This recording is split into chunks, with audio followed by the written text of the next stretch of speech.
언젠가 판사이신 장로님의 간증을 들을 기회가 있었습니다. 근데 이분은 어릴 적에 소아마비를 앓아서 다리에 장애가 있으신 분입니다. 그래서 이제 그런 어려움에도 불구하고 극복하시고 이제 예수를 믿고 장로도 되시고 또 판사님이 되셨기 때문에 존경받는 분이시기 때문에 교회 초청해서 좌절하고 있는 많은 교인들에게 강력한 희망의 메시지를 기대하며 이제 간증자로 모셨습니다. 집회가 시작되기 전에 목사님과 좀 대화를 나누시는 중에도 참 훌륭하신 분이구나, 잘 모셨다, 그런 생각이 들었습니다. 근데 간증을 하시는데 서두 부분의 이야기를 듣고 목사님이 가슴이 철렁 내려앉았습니다. 뭐라고 간증하셨냐면, 나는 예수님을 늦게 믿었습니다. 대학 3학년 때야 예수님을 믿게 되었습니다. 그 이유는 대학에 들어가기까지는 예수 믿는 사람을 한 사람이라도 보지 못했기 때문입니다. 이렇게 간증하신 거예요. 여러분, 정상적으로 우리나라에서 초중고등학교 생활을 했으면 주변에 교회들이 얼마나 많고 예수 믿는 사람이 한 사람도 없다고요? 너무 깜짝 놀랄 이야기 아닙니까? 가슴을 저리는데 그 장립에서 나온 말은 이것이었습니다. 교회에 다니는 사람은 많이 보았습니다. 교회에 다니는 사람은 많이 봤다는 거예요. 근데 정말 예수 믿는 사람이라고 여겨지는 사람은 못 봤다는 거죠. 근데 이분이 대학 입학한 후에 기숙사 생활을 하게 되는데, 기숙사에 자기와 함께 방을 쓰게 되는 룸메이트가 신실한 기독 청년이었습니다. 항상 얼굴에 기쁨이 있는 거예요. 얼굴을 보니 항상 기쁨이 가득 차 있어요. 그리고 뭐든지 좋은 일이나 좀 언된 일이나 자기 뜻도 안 되는 속에서도 항상 감사하는 것을 보게 된 거예요. 룸메이트니까 그거를 숨길 수 없이 보잖아요. 그리고 무엇보다도 이 룸메이트는 항상 다른 사람을 배려해요. 그 말에, 그 눈빛의 태도에 그것이 느껴지는 거예요. 그래서 그 친구에게 어느 날 물었습니다. 도대체 너는 어떻게 항상 그렇게 즐거워하고 기쁨이 가득하고 감사하고 또 언제나 사람들에게 그렇게 친절하고 배려심이 깊냐? 물었어요, 진지하게. 그 친구가 대답하는 겁니다. 예수님을 믿고서 그렇게 바뀌었어. 예수님을 모시고 믿고 난 다음에 이렇게 바뀌어져서 나도 모르게 너도 예수님 믿어봐. 그날 예수 믿는 사람을 처음 보았다고 간증했습니다. 그 후에 그는 친구와 함께 기독교 신앙에 관한 깊은 대화를 나누었습니다. 선뜻 예수님을 주님으로 모실 수가 없었답니다. 왜냐하면 하나님이 사랑의 하나님이시라면 어떻게 나를 어릴 적에 소아마비 걸리도록 주셔가지고 이렇게 평생 장애인으로 살게 해주셨나, 이런 것 때문에 사랑의 하나님을 인정할 수가 없었기 때문입니다. 지금 그가 공부 잘해서 좋은 대학에 와서 또 있지만은 아직도 그 자기의 상처에 대한 그 트라우마, 열등감이 벗어나지 못했던 거죠. 그런데 이 진짜 예수님을 만난 이 친구와 교제하면서 조금씩 안개가 거치듯이 하나님에 대한 오해가 풀려진 것입니다. 그래서 마침내 그 룸메이트 신실한 그 기독 청년 때문에 대학 3학년 때 이분이 예수님을 영접하고 회개하고 여러분 하나님의 아들이 된 것입니다. 그리고는 유능한 법조인이 되어서 많은 사람들에게 존경받는 신실한 크리스찬으로 살아가고 있는 중에 초청을 받은 것입니다. 여러분, 교회만 다니는 사람이 있습니다. 예수 믿는 사람이 따로 있습니다. 여러분, 교회만 다닌다고 예수 믿는 것입니까? 교회만 다니고 예배만 드리면 안 됩니다. 교회를 다니면서 예수님을 믿으셔야 됩니다. 예수를 믿는다고 해서 예수님을 만나야 된다는 겁니다. 예배만 드리지 말고 예배 중에, 설교 중에, 찬송 중에 하나님을 만나시기를 바랍니다. 하나님을 만난 사람, 예수님을 만난 사람과 교회만 다니는 사람하고는 엄청난 차이가 있는 것입니다. 이 장로님을 예수 믿도록 만들었던 이 기숙사 룸메이트, 이게 바로, 이 사람이 바로 예수님 믿는 사람이에요. 항상 기뻐하고 범사에 감사하고, 어떻게 남에게 항상 배려 깊고 친절하게 그것이 몸에 배어서 나올까요?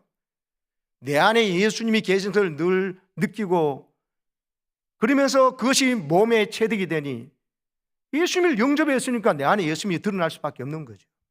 계속해서 성령께서 우리 안에 계신 예수님을 주목하게 하시니, 여러분, 마음속에 하나님이 주시는 거룩한 기쁨이, 하나님께 사랑받는다는 그 깨달음이 있으니까는, 여러분, 내가 행복하니 남에게 배려가 있고 말도 부드럽고 바라보는 시선마저도 따뜻한 것입니다. 아멘이십니까? 여러분, 많은 그리스도인이 하나님의 선하심을 믿지 못하고 있습니다. 하나님이 선하시다면 어떻게 내한테 이런 일이 날 수 있느냐? 이 장로님이 이 친구 만나기 전처럼 하나님이 살아계시면 왜 나를 어릴 적에 소마비 걸려가지고 이렇게 평생 장애인으로 살게 하느냐, 이런 그에 대한 분노 때문에 하나님의 선하심을 선하다고 말은 하지만 내게 일어난, 내가 수용하기 힘든, 소화가 안 되는 사건이기 때문에, 그런 일 때문에, 그것이 질병이든지 사건이든지 어떤 나를 힘들게 하는 사람이든지 간에 그런 것 때문에 하나님의 선하심이라는 것을 믿지 않고 있습니다. 그래서 여러분, 나를 힘들게 하는 고난, 아픔이 찾아왔을 때, 사건이 찾아왔을 때 무너지는 것입니다. 하나님을 신뢰하지 못하기 때문에.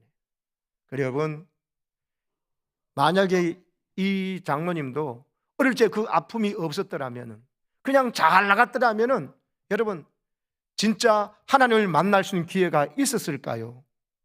장담 못합니다. 그게 그 아픔이 있었기 때문에, 그래서 하나님을 위한 놀라운 계획 속에서 대학 3학년 때 그 하필이면 그 믿음 좋은 그 청년을, 예수님 만난 거듭난, 성령 거듭난 청년을 하필이면 자기 룸메이트로 만나기 위해서 알게 하시고, 하나님의 오해가 풀리면서 그가 훌륭한 하나님의 사람이 되니까는, 그가 여러분 용기 있게 선한 꿈을 가지고 살면서 법조인으로서도 장애인이지만은 너무나 존경받는 법조인이 되고, 여러분 많은 사람을 억울하면서 풀어주는 하나님의 사람이 된 줄로 믿습니다. 그래서 교회 장로까지 되어서 여러분 지금 간증을 하게 하신 것이 아니겠습니까? 사랑하는 여러분, 고난이 왔을 때, 내가 예기치 못한 질병이 찾아오거나 불치의 병을 선고받았을 때, 사랑하는 사람을 잃어버렸을 때, 그리고 내 사업의 기반이 다 무너져 내려는 그런 경제적 손실을 입거나 부도가 나거나 했을 때, 도저히 내 상식으로 용납이 안 되는 사건이 일어났을 때, 이게 도대체 뭔가 싶을 때가 있을 것입니다. 그때요, 그 고난을 잘 해석하셔야 됩니다. 하나님이 나를 사랑하지 않으셔가지고 나를 저주하셔서 이런 일이 났다. 성경은 절대로 그렇게 말하지 않습니다. 성경은 뭐라고 그러냐면, 여러분 로마서 8장이었어요. 이것을 한마디로 정리해 주는데, 하나님의 자녀된 우리에게요, 성령이 와 계시잖아요. 성령이 오셔서 뭘 하시냐면, 우리가 하나님의 자녀인데도 불구하고 고난받을 때가 있는데, 그 고난받는 것이 하나님이 너를 사랑하지 않아서 하나님의 자녀인데도 고난 주는 것이 아니라, 그 하나님의 자녀이면 하나님부터 엄청난 유산을 이어받을 하나님의 상속자인데, 예수 그리스도와 함께한 상속자인데, 우리가 예수님과 함께 영광을 받기 위해서 고난이라는 그 사망의 은시하는 골짜기에 지나는 과정을 거쳐서 받아야지, 안 그러면 우리가 너무 교만하고 내가 잘나서 내가 어떤 것 때문에 이래서 한순간에 넘어진다는 겁니다. 예수님은 죄도 없이 일부러 고난의 길을 걸어가셨잖아요. 하나님의 전능하신 고난을 면제시켜 준 것이 아니라 오히려 예수님이 억울한 고난 때문에 사실 여러분과 제가 살아난 줄로 믿습니다. 우리의 그리스도인들의 고난은, 그리스도를 믿는 하나님의 자녀의 고난은 엄청난 신비한 깊은 뜻이 있어요. 그래서 심지어 저런 말을 하는 겁니다. 생각하건대 현재의 고난은 장차 우리에게 나타날 영광과 좋게 비교할 수 없도다고. 따라서 현재의 고난은 장차 우리에게 나타날 영광과 비교할 수 없도다. 이걸 믿으시기 바랍니다. 자녀이기 때문에 자녀로 삼으셔가지고도 앞으로 주실 너무나 큰 영광을 주시기 위해서 우리가 겸손케 하시고 낮아지게 하셔서 지난주에는 한나처럼 어떻게 불임나 같은 저런 여자가 있나 말이지. 그런데 그것 때문에 그 사람과 안 싸우고 하나님 앞에 엎드리고 하나님 앞에 통곡합니까? 하나님께 서원기도 하니까는 오히려 그것 때문에, 그 아픔 때문에, 고난 때문에 여러분 위대한 하나님의 역사를 이어나가는 귀한 여러분 복된 주인공이 된 것이거든요. 김유미 집사의처럼요. 첫 결혼 실패했지만은 그러나 오직 딸을 그냥 혹처럼 여겨서 빨리 떼버리려고 그러지 않고 그 딸을 그냥 내가 져야 될 십자가, 내가 감당해야 될, 내가 책임지지 않으면 얘들 어떻겠나 싶은 생각하니까 꼭 예수님 같은 마음이잖아요. 나만 생각했다면 재혼도 고 내가 20대 싱글 마음이 됐는데 빨리 혹을 떼버리지 생각했다면 끝까지 책임질 했겠습니까? 오직 끝까지 그 새 아이를 잘 기를 믿음만에 길러놓으니까 항상 기뻐해라. 하나님의 깊은 뜻이 있다면서 그걸 하니까 애들이 저절로 배워가지고 앞에 전 남편에 있었던 딸도 자기 딸보다 더 귀하게 엄마를 존경하며 믿음 안에 있고 둘째, 셋째 애들도 여러분 그래서 여러분 하나님께서 얼마나 귀하게 쓰시는지를 우리가 보지 않았습니까? 사랑하는 여러분, 하나님의 선하신 계획을 믿으시기 바랍니다. 하나님의 선하심을 믿는 사람은 고난에도 무너지지 않습니다. 고난 때문에 무너지는 것이 아니에요. 하나님에 대한 신뢰가 무너져 버리는 거예요. 하나님이 살아계시면 이럴 수 있겠냐? 하나님의 사랑이 있으면 이런 일이 우리 가정에, 우리 직장에, 우리나라에 일어날 수 있겠냐? 그렇게 생각하는 불신앙 때문에, 하나님에 대한 불신 때문에 무너지는 거예요. 상황이 내 뜻대로 돌아가지 않고 내 계획대로 예상대로 풀리지 않아도 하나님 모든 것을 합력하여 선을 이루시는 분이시는 것을 믿으시기 바랍니다. 하나님의 또 다른 계획이 깊은 것을, 내가 생각하지 못한 것을 보시고 내다보지 못한 것을 내다보시면서 하나님은 이 고난 가운데 역사하고 계심을 믿으시기 바랍니다. 하나님의 선한 손이 한순간에 모든 것을 바꾸시게 되어 있습니다. 그래서 여러분 시편 11편 3절에 보면요, 터가 무너짐에 의인이 어찌할 거란 말이 나옵니다. 저걸 공동번역이 잘 쉽게 번역했어요. 기초가 송두리째 무너지는 이 마당에 의롭게 산다는 게 무슨 소용이냐? 믿음 가지고 뭐 기도하고 하나님 앞에 부르짖고 그런 게 무슨 소용이냐고 하는 겁니다. 근데 보세요. 그러나 착각하지 마라. 여호와께서는 하늘 높인 옥자에서 앉아서 세상을 두루 살피시고 있다. 그리고 사람들이 무슨 말을 하는지, 무슨 생각을 하는지, 뭐 어떤 행동하는지 다 눈여겨보고 계신다고, 감찰하신다고 표현되어 있습니다. 개역성경에는. 그래서 죄 있는 사람과 죄 없는 사람을 하나님이 지금 가려내시고 계신다. 숯불과 유황을 악인을 위해 마음대로 죄짓고 자기 뜻대로 하기 위해서 수단과 방법을 가지 않고 여러분 사람을 매수하고 선동하는 사람들을 위해서 불바람도 준비하고 계신다. 그러니까 공정하시고 옳은 일을 좋아하시는 하나님, 올바른 자는 그 얼굴을 뵙게되리라고 말씀하시면서 모든 상식과 모든 이런 기대가 다 무너지는 상황 속에서도 그게 전부가 아니다. 하나님 의로운 재판장이신 하나님께서 너희들의 말과 행동을 주목하여 보고 계시다. 이 말씀 기억하시길 바랍니다. 그래서 현재의 고난을 어떤 질병이 찾아오거나 어떤 엄청난 사건이 있더라도 여러분 무너지지 마시고 하나님의 선한 손길, 하나님 이 모든 걸 합력하여 손이신다. 예수님의 그 고난도 그것 때문에 우리가 구원받은 것처럼 오늘 일어난 사건들이 여러분 어떻게 우리를 겸손케 하고 또 우리의 영적인 상태와 수준을 정확하게 보여주고 하나님 앞에서 어떤 재판을 판결을 내실까를 생각하면서 하나님을 끝까지 신뢰하는 하나님의 사람이 되시기를 축복합니다. 벤자민 프랭클린이라는 사람이 이런 말을 했습니다. 어떤 사람은 25세에 이미 죽었는데 장례식은 75세에 치른다, 이런 말을 했어요. 이 사람은 몸이 늙어서 75세에 죽기 전에 먼저 25살에 이미 그 사람은 절망했다는 거예요. 이미 노인이 되어버렸다는 거예요. 25세 이미 노인이 되어버린 사람이 있고 75세인데도 청년처럼 살아가는 사람이 있다, 이 말입니다. 몸은 살아있지만 마음은 이미 죽어버린 한 사람이 오늘 성경 본문에 등장합니다. 그 사람은 38회 동안 병자된 사람입니다. 여러분 38년 동안 병을 앓았으니 여러분 얼마나 힘들었겠어요. 여러분 3주를 알아도 너무 힘든데 3개월도 아니고 3년도 아니고 38년이에요. 38년 동안 병자로 있다는 것은 여러분 할 수 있는 건 다 해봤다는 뜻입니다.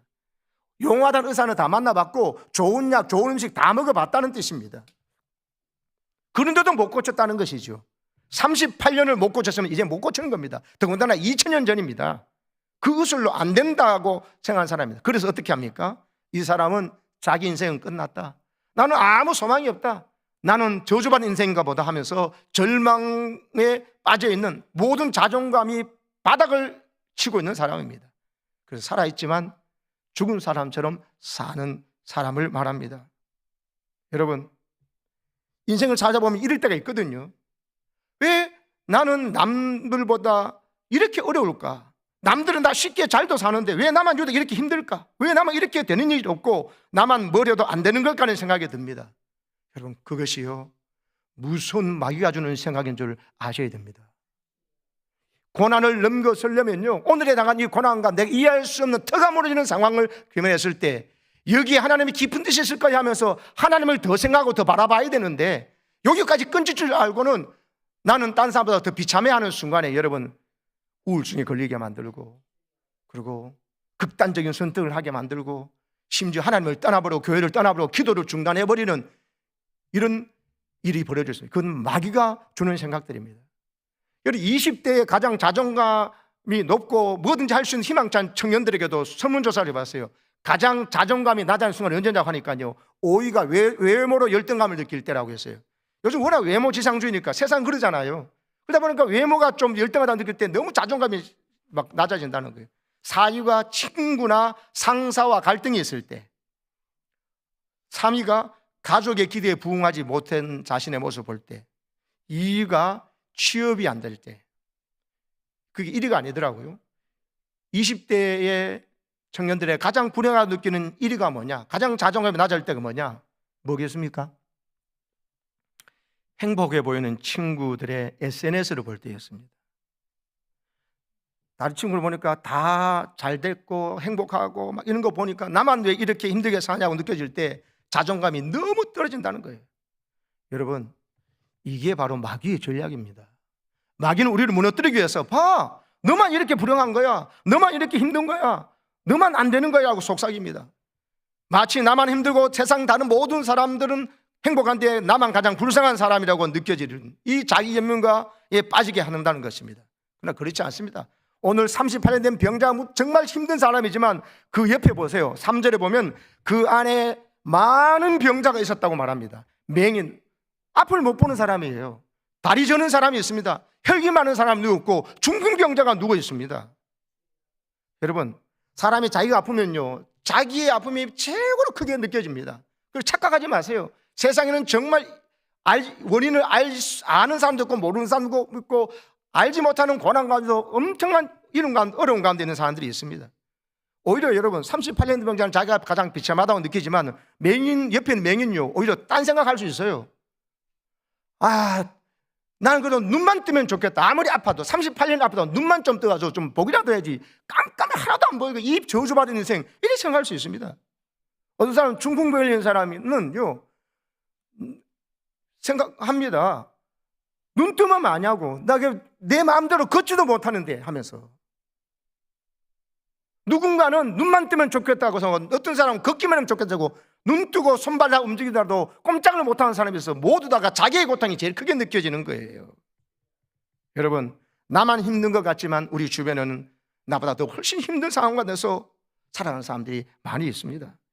여러분 먼저요 이 고난 가운데 무너지지 않으시려면요 나만 힘들게 산다는 이 거짓된 마귀가 주는 세상에서 벗어나기를 축복합니다. 여러분 더 놀라운 것은 그러면 이런 자에게 예수님이 찾아오셨다는 거예요.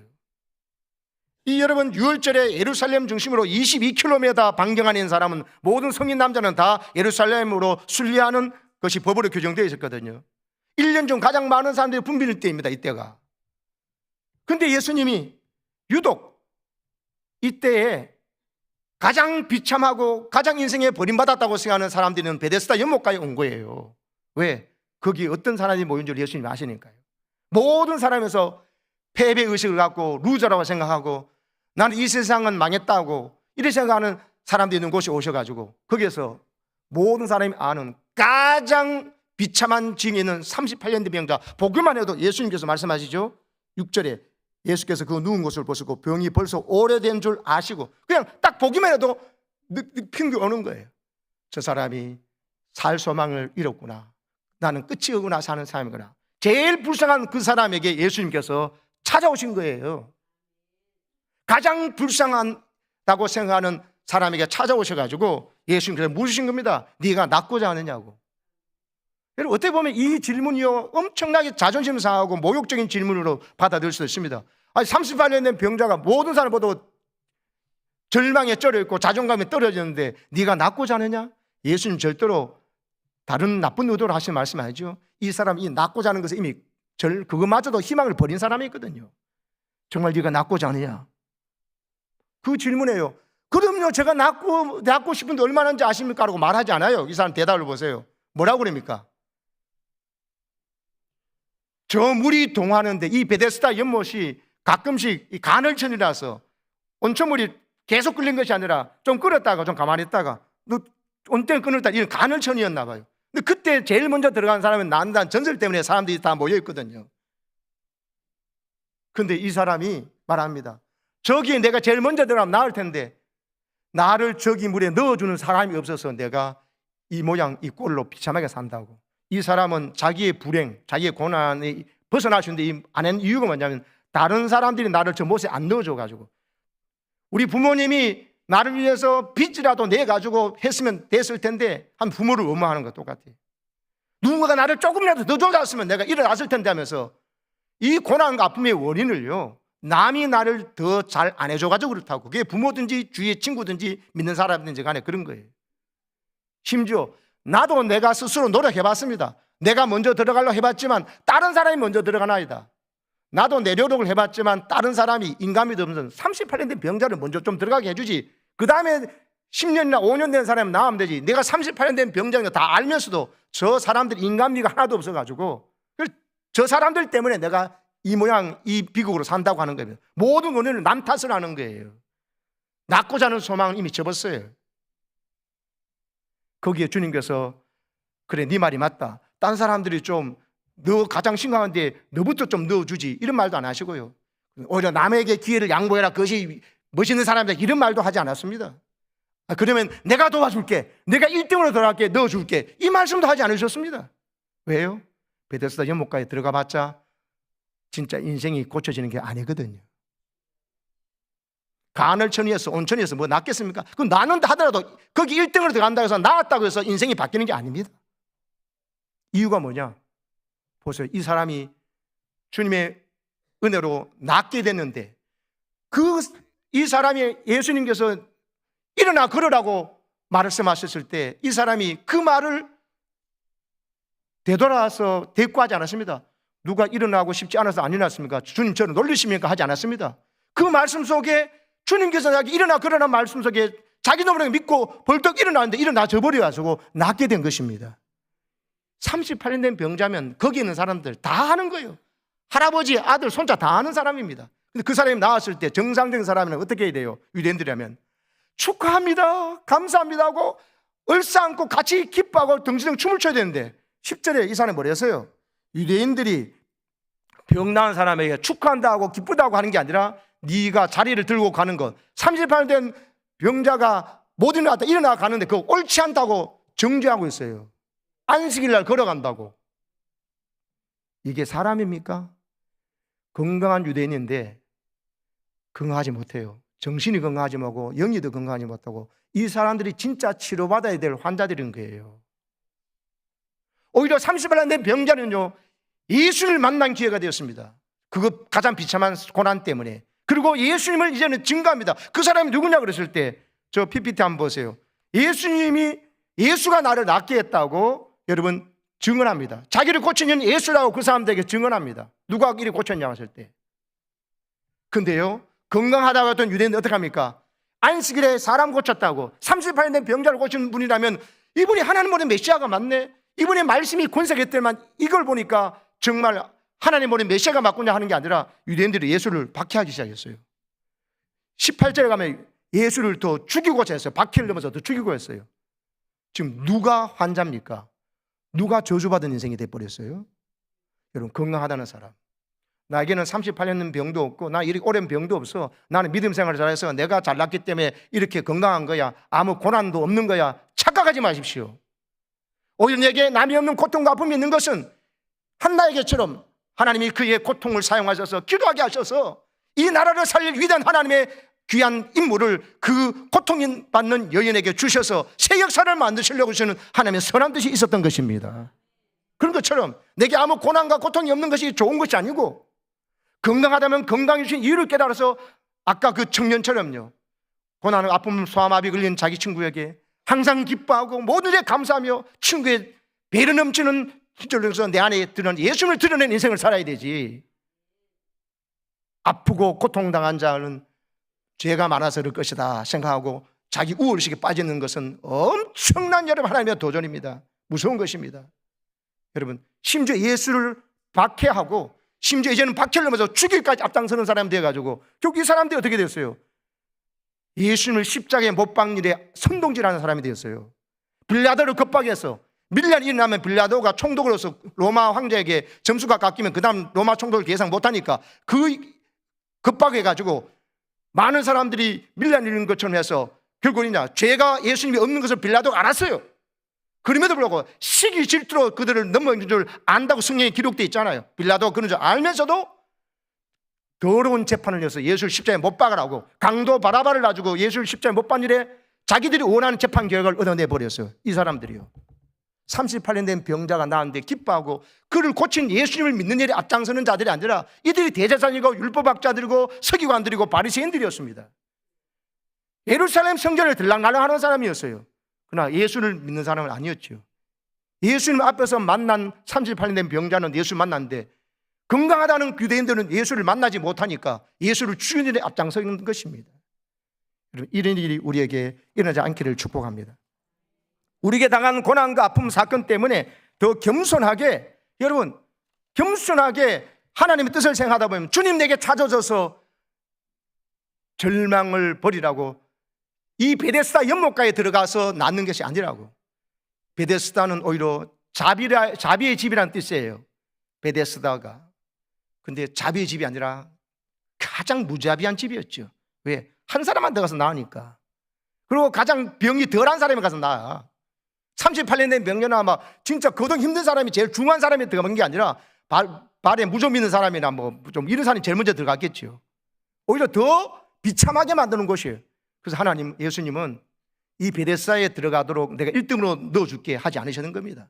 베데스다가 이 자비의 집이 아니다, 내가 자비의 집이다 하고 주님이 그를 만나주신 것입니다. 예수를 만나면 진정한 자비의 주인공이신, 자비의 왕이신, 사랑의 왕이신, 선한 왕이신 예수님께서 나에게 찾아오시면 내 인생은 어떤 고난도 이겨내는 것입니다. 아픔도 이겨내는 것입니다. 고난 때문에 무너지지 않는 것입니다.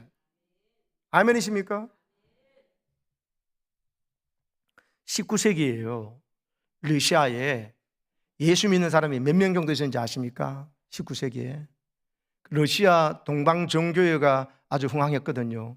그때 예수 믿는 사람이 9천만 명이었어요. 9천만 명, 엄청난 숫자입니다. 예수 믿는 사람이 9천만 명. 그리고 성직자들이 몇 명인 줄 아세요? 성직자들이 그때 통계 보면 6만 명으로 기록되었어요. 목사나 신부라고 하는 사람들이 제사를 집례하고 인도하는 사람이 6만 명이었어요. 근데 어떻게 됐습니까? 그들이 교회만 들락날락하지 공산당원, 막스 레닌주의로 무장된 공산당원 5만 4천 명 앞에 목사들만 바르게 서더라도 6만 명이니까 바르게 할 텐데 1917년 볼셰비키 혁명으로 공산화돼 버렸어요. 공산당은 기본 사상이 하나님은 없다, 신은 없다, 기독교는 아편이다 하고 가르치잖아요. 그래서 기독교를 제일 먼저 죽이잖아요. 그런데 예수 믿는 사람들이 공산화되어 나는데 더 같이 앞장서고 따라갔어요. 그러니까 세계 역사에 제일 먼저 소련, 러시아, 공산 소비에트 연방이 탄생돼 버린 거예요. 여러분, 교회 다니는 사람이 되지 마시고 예수를 믿고 예수를 만나는 사람이 되시기를 축복합니다. 여러분, 이게 너무너무 중요한 것이에요. 그래서 여러분, 진짜 베데스다, 그것은 바로 예수님의 품이에요. 예수님이 날 찾아오셔서 예수님만 만나고 예수님을 체험하면 우리는 어떤 고난에도 넘어지지 않을 줄로 믿습니다. 사업을 한 장로님이 계셨는데요, 갑작스럽게 위암 진단을 받으신 거예요. 그리고 정도가 심해가지고 거의 대부분을 다 잘라내셨어요. 큰 수술 받았습니다. 수술 받으니까 그동안 하시던 큰 사업에 신경도 못 쓰니까 경제적 손실도 컸겠죠. 사업도 많이 어려워졌습니다. 근데 신방한 목사에게 이 장로님이 뭐라고 그러신지 아세요? 목사님, 예전 같았으면 많이 힘들었을 텐데 지금은 괜찮아요. 그리고 이 말을 했습니다. 아파 보니까 뭐가 중요한지 알겠어요. 아프지 않을 때는 돈을 좀 더 많이 버는 게 중요하고 이거 이래가지고 우리 애들 뭐 어쩌고 뭐 이게 중요한데 정말 중요한 게 그게 아니고 하나님이시더라고요. 이 말을 했습니다. 그래서 아픈 중에 병원에서 계속 예수님만 묵상했습니다. 예수님만 바라봤습니다. 그랬더니만 예전 같았으면 그렇게 힘들었을 일들이 지금은 아무렇지도 않아요. 그랬습니다. 할렐루야. 이게 바로 예수 믿는 사람의 모습입니다. 우리는 지금 죽더라도 천국 갈 수 있는 사람입니다. 예수님께서 오늘 이 말씀 위에 요한복음 5장 24절에 뭐라 그랬습니까? 내가 진실로 너에게 이르노니 내 말을 듣고 또 나 보내신 이를 믿는 자는 영생을 얻었고 심판에 이르지 아니하나니 사망에서 생명으로 옮겼느니라. 죽음마저도 우리를 하나님의 사랑에서 끊을 수 없다고 한 거예요. 할렐루야. 이런 예수를 믿고 있기 때문에 이런 위암에 큰 질병 선고를 받았어도 진짜 중요한 것이 뭔지를 깨닫게 하셔가지고 장로님은 더 깊이 하나님을 만났다는 것이죠. 그것 때문에 무너지지 않게 된 겁니다. 여러분, 상황이 아무리 최악일지라도 예수를 만나면 무너지지 않음을 믿으시기 바랍니다. 심지어 예수는 우리를 만나주시고 우리 위해 죽으시고 부활하시고 영접하는 자 안에 들어와 계시겠다고 하셨잖아요. 그리고 약속대로 성령을 보내줘서 예수의 영이 우리 안에 와셔서 세상 끝날까지 예수님과 함께 하시면서 영원토록 성령님 우리 안에 계셔서 여러분, 우리에게 예수님 말씀을 생각나게 하시고 예수님 주신 말씀을 기억나게 해준다고 하셨습니다. 성령이 주는 생각으로 우리는 어떤 고난에서도 승리할 수 있는 것입니다. 죽음이 오더라도 예수 안에서 죽는 자는 복된 것입니다. 그리고 어떤 고난도 여러분, 주님 이름으로 승리할 수 있음을, 고난 가운데 우리가 가장 소중한 것이 뭔지를 깨닫고요, 세상의 그 험한 출세와 사람들 인정받고 내가 원하는 걸 붙잡는 것이 아니고 이 어리석은 사람처럼 베데스다 연못가에만 가면 내가 낫는데 베데스다에만 거기에 가면 내가 원하는 대로 팔자가 펼쳐진대, 착각이라는 겁니다. 예수를 만나야 된다는 겁니다. 예수 안 만나고 건강하고 있던 이pe 사람들 보세요. 모두 다가 예수를 죽이는 데 앞장서고 38년 병자가 축하하는데 함께 기뻐하는 자가 아니라 인정머리도 없이 그 사람을 정죄하고 앉아서 예수 믿는 사람들을 오히려 잡아 죽이고 하늘에 앞장서서 자기들이 원하는 재판 결과를 빌라도에서 받아냈지만은 그것은 오히려 지옥에 떨어진 천길랑들이 바로 그 앞에 있었던 거예요. 오히려 그들에게는 엄청난 재난과 고난이 와서 겸손하게 주를 바라보다가 예수 믿고 천국 가는 것이 복인 줄로 믿습니다. 예수님 말씀엔 두 눈을 가지고 두 발을 가지고 지옥 가는 것보다 한 눈 한 발이 잘려져 나가더라도 천당 가는 게 중요하다고 말씀하셨거든요. 그래서 여러분, 건강이 중요한 게 아닙니다. 물질이 중요한 게 아닙니다. 내가 원하는 그 뭔가를 이루어야 내 뜻대로 돼야 되는 게 중요한 게 아니고 오늘 고난 가운데 하나님 앞에 내가 나가서 예수님이 내 삶의 주인 되기가 중요하고 내게 준 은혜를 가지고 항상 기뻐하고 감사하면서 사람들에게 예수님격을 펼쳐가지고 그들에게 예수 믿도록 나를 천국을 증거하고 천국 사람으로 나를 증인으로 세우시는 일에 쓰임받는 것이 중요한 것입니다. 아멘이십니까? 이 사람을 소개하고 마칠게요. 둘째 딸 온유가 희귀병에 걸려서 매일 죽음의 문턱을 넘나드는 상황을 지켜봐야 했던 아빠가 있습니다. 2015년 날 때 저분은 장종택 전도사님이었는데 지금 목사님이 되시죠. 온유야 아빠야 하는 제목의 책입니다. 초등학교 들어가려고 한 애가 갑자기 여러분 열이 40도가 넘고 한 번 발작을 시작하니까 5살이라는 발작을 하면서 소리 지르는 거, 경기가 일어난 겁니다. 으스그리고 쓰러져 버리는 거예요. 이런 일을 당한 것입니다. 장종택 목사님은 참 좋은 찬양으로 인도하면서 이분이 찬양 인도할 때 모든 사람들이 그냥 왔다가 막 하나님께 헌신하고 눈물 바다가 되게 하는 엄청난 영적인 그런 깊이가 있고 성령의 기름 부심이 있는 찬양 사역자였습니다. 이분이 뭐 다른 어떤 찬양 사역자는 이상한 스캔들이나 소문낸 사람이 아니고 너무나 귀한 좋은 분이었어요. 근데 온유가 둘째 딸 온유가 병실에서 죽어가는 상황을 보니까 이분 마음이 깨달아진 거예요. 유명해지고 성공하고 돈 많은 버는 것이 정말 아무것도 아니라는 것이 뼈저리게 느껴졌다고 합니다. 열이 40도 5시간씩 발작하며 쓰러지는 딸을 보면서 돈이 무슨 의미가 있고 성공하는 것이 무슨 의미가 있냐는 생각이 들었다는 거죠. 그리고 하나님께서 딸을 사지에 내몰면서까지 내게 뭔가 하고 싶은 메시지가 분명 있을 텐데 이 생각이 한 겁니다. 죽어가는 딸 앞에서 이렇게 슬퍼만 하고 그것을 듣지 못한다면 우리 온유가 이렇게 비싼 대가를 치는데 내가 그 음성 듣지 못하면 내가 이게 안 되겠다는 생각이 들더란 겁니다. 할렐루야. 이게 중요합니다, 여러분. 하나님 앞에 그래서 엎드린 거예요. 그 힘든 시간에 하나님을 묵상하니까 목사님과 사모님이 불평하지 하지 않고 하나님 온전한 마음으로 예배하는데 이런 상황에도 불구하고 진짜 예배 드린 예배가 진짜 예배였죠. 그런 중에 의사들이 더 이상 할 수 있는 것이 없다고 포기하는 상황이 왔어요. 그리고는요, 자기와 함께 찬양사에 본 사람들이 SNS 통해서 온유의 아픈 이야기를 했을 때 수많은 사람들이 기도하기 시작했고, 그리고 우리나라에서도 외국에서도 막 온유를 위한 기도의 그 엄청난 중보 기도가 시작됐어요. 그래서 CTS 방송국에서도 그 미라클이라는 그 7000 미라클이라는 게 있잖아요. 거기도 방송이 되면서 엄청난 중보 기도가 시작됐는데, 그러면서요 76일입니까? 만에 이 아이가 기적적으로 죽음 문턱에서 깨어나서 부활절을 바로 하루 이틀 앞둔 데에 깨어나면서 예수님 부르면서 깨어나 버렸어요. 그리고 부활절 때는 자기 스스로 걸어서 예배당에 와가지고 예배드린 기적이 일어났던 것입니다. 의사들이 포기했다고 하실 때 이제 하나님이 하시겠구나 하는 생각이 들어서 오히려 마음이 편안해졌대요. 정말 삶의 절대 가치가 돈이 되면 안 된다는 거, 예수님이어야 된다는 거, 우리 삶의 절대 가치가 돈이 아니어야 예수님이어야 진짜 살 수 있다고 간증했습니다.